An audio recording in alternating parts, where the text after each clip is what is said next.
Hello friends, welcome to my YouTube channel Hatem Ali's Lives চেনেললৈ আপোনালোক সকলোকে মই স্বাগতম জনাইছো।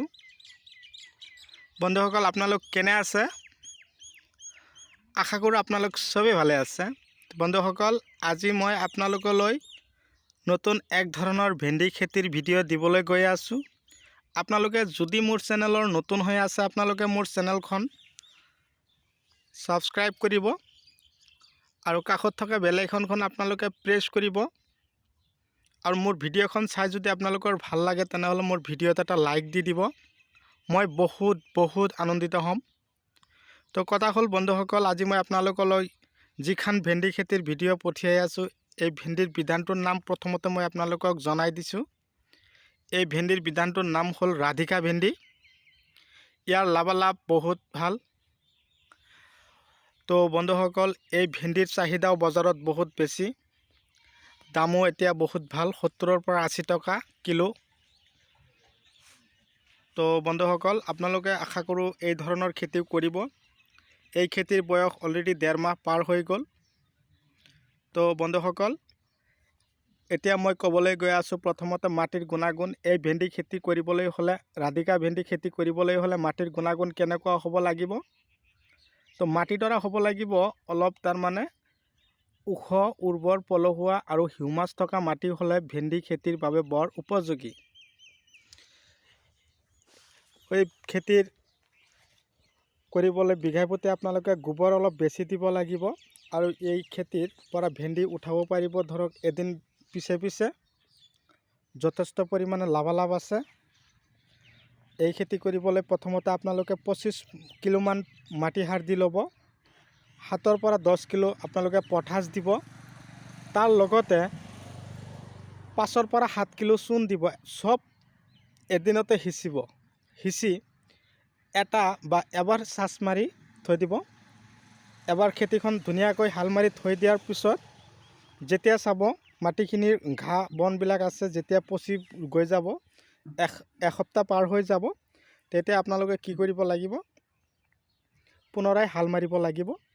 তেতিয়া আপোনালোকে কি কৰিব খেতিত বিঘাই প্ৰতি আপোনালোকে পাৰিলে 10 পৰা 12 কিলো ইউৰিয়া সাৰ সিঁচিব আৰু DAP 1026 আছে। এতিয়া খৰাং বতৰ যদি কলা DAP পৰস্ত আছে তেতিয়াও আপোনালোকে সিঁচিব পাৰিব। কোনো ধৰণৰ অসুবিধা নাই।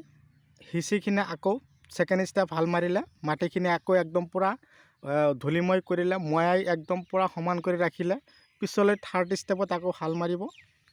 হাল মৰাৰ পিছত মাটিখিনি যেতিয়া ধুলিময় হ'ব পলসুৱা আকৃতিৰ হৈ যাব উৰ্বৰ হৈ যাব তেতিয়া পুনৰাই আপোনালোকে কি কৰিব লাগিব ভেন্দি বিচি বা ভেন্দিৰ যিবিলাক গুটি আছে সেইবিলাক এটা ৰাতি ভিজাই ৰাখিব যাতে সোনকালে গজালি মেলে।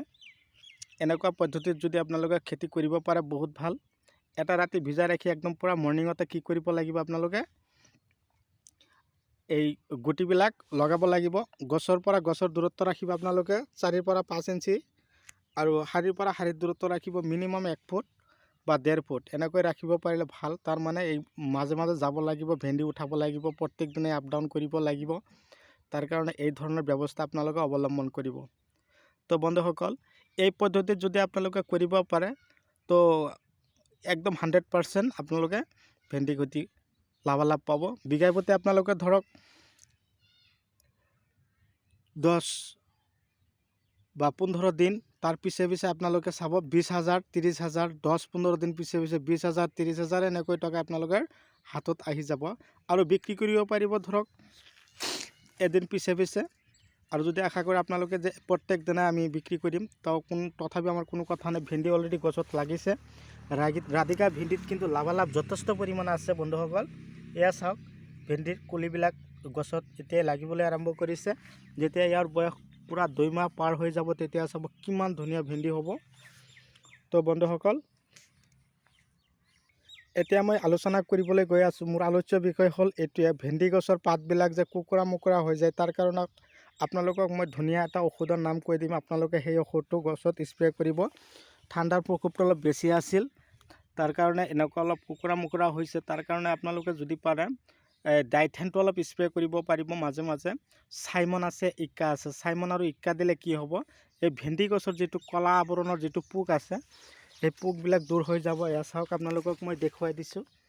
এয়া চাওক, নিশ্চয় আপোনালোকে চাই আছে, চাইমন ইকা।